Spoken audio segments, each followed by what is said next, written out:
Welcome to Long Story Short, a series where big historical events and themes are explained in a concise way that does not sacrifice facts or analysis. In today's episode, we're going to be exploring the Great Depression through the lens of Germany. We will be covering not only the timeline of the Great Depression and its economic effects, but we will also be exploring how Germans lived in its aftermath, as well as the longer-term implications the Great Depression had for Weimar democracy and its destruction. The worldwide Great Depression happened following the Wall Street crash in October 1929 in the United States, where stockholders sold off their shares en masse, plummeting the US economy. This had worldwide effects, since the US was heavily linked economically with countries across the world, and the global economy in general. World trade overall declined by a third. Germany's economy was especially intertwined with the US, due to the previous Dawes Plan and Young plans, which I discussed in my previous video. The US in these economic plans had formally given Germany a loan of 800 million marks, which it recalled when faced with its economic problems. Informally, US firms had also financed German businesses and banks. It is estimated that by 1929, this investment had reached a sum of 15 billion marks. On top of this reliance on US investments, America also was a key market for German goods, but the Depression dried up this trade. All of this served to leave the German government and its fragile economy in a precarious position. American investments in Germany had simply been a plaster over a gaping and underlying wound from years of national debt and reparation payments. As soon as these American investments were removed, Germany fell back into an economic state similar to that during hyperinflation. Businesses made large numbers of their workers redundant or altogether closed, and by February 1929, 3 million people became unemployed. Between 1929 and 1932, German production levels halved, and export levels had decreased by a similar amount. In this period, around 50,000 small businesses collapsed.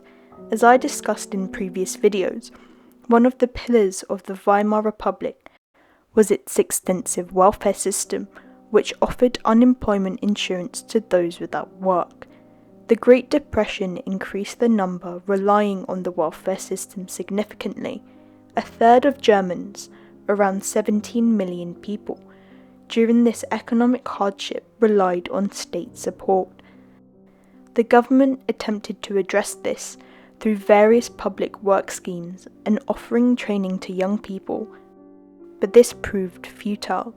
By 1932, historians estimate that unemployment figures reached between 6.5 million to 8.5 million people, the majority of them being under the age of 25. Those in work were also affected, with real wages falling on average by a third by 1932. But statistics cannot fully capture the hardships that people faced during this period. Starvation was rampant across Germany. People were faced with impossible decisions whilst on meagre incomes, such as choosing between keeping warm or eating. Suffering was something that transcended geographical divides. People in both rural and urban areas both face hunger and poverty alike. Whilst the Great Depression did affect white-collar workers to some extent, the working class found themselves with the lowest of economic means. 85% of those who were unemployed were industrial workers. Overall, an air of hopelessness, despair, and apathy permeated throughout Germany, which was the perfect breeding ground for hatred, fascism, and the rise of the Nazis.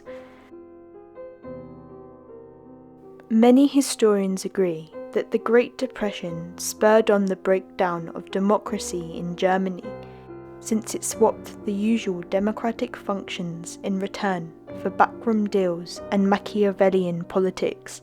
The Weimar government struggled in the first place to decide on a coordinated and effective policy to deal with the problems Germany faced during the Great Depression. This is because political disagreements divided the attention of the cabinet members, who should have focused their energy on the crisis. The first chancellor, whose term in office coincided with the Depression, was Hermann Müller, whose position was already fragile, considering that his government in the first place had to be formed from a coalition of parties from across the political spectrum. Müller's government was unable to agree on how to deal with the rising cost of unemployment benefits. Some proposed cutting them, others proposed increasing taxation. Müller and his entire cabinet resigned in March 1930, and is seen as the last Weimar cabinet, before the Reichstag was sidelined in favour for presidential power. The next chancellor, Heinrich Brüning, fared no better. He had little support in the Reichstag, instead relying on the emergency powers of the president, as outlined in Article 48, to pass legislation and to dissolve the Reichstag. Brüning did not help the issue of the Great Depression either. As Mary Fulbrook argues, he pursued austere, deflationary policies at the cost of sacrificing the well-being of millions of German families to achieve certain foreign policy aims. As it seemed that the government was doing little to offer any clear solutions to the Great Depression, people began to feel contempt towards the government. Some people lost faith in the Republic completely, so looked towards other, more drastic proposals from far left and far right groups. Extremism rose in Germany during the years of the Great Depression. In the 1932 election, the KPD, Germany's Communist Party, was the third largest party with nearly 6 million votes. The Nazis in particular also saw an alarming rise in support. They became the second largest party in the Reichstag in 1930 with 107 seats.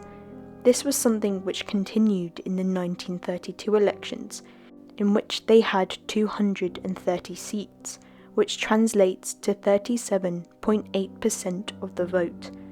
The Nazis took advantage of the misery of the Great Depression to spread a rhetoric of anti-Semitism and hatred towards marginalized groups who were blamed for Germany's economic issues. Overall, the Depression created the conditions for the Nazi Party to decimate democracy and to install a regime of terror. Hi there, thank you so much for watching this video. If you enjoyed, please consider liking and subscribing. I also have an Instagram and a TikTok page which I have linked below. Again, thank you so much for watching. I have been Our Historia, and until next time.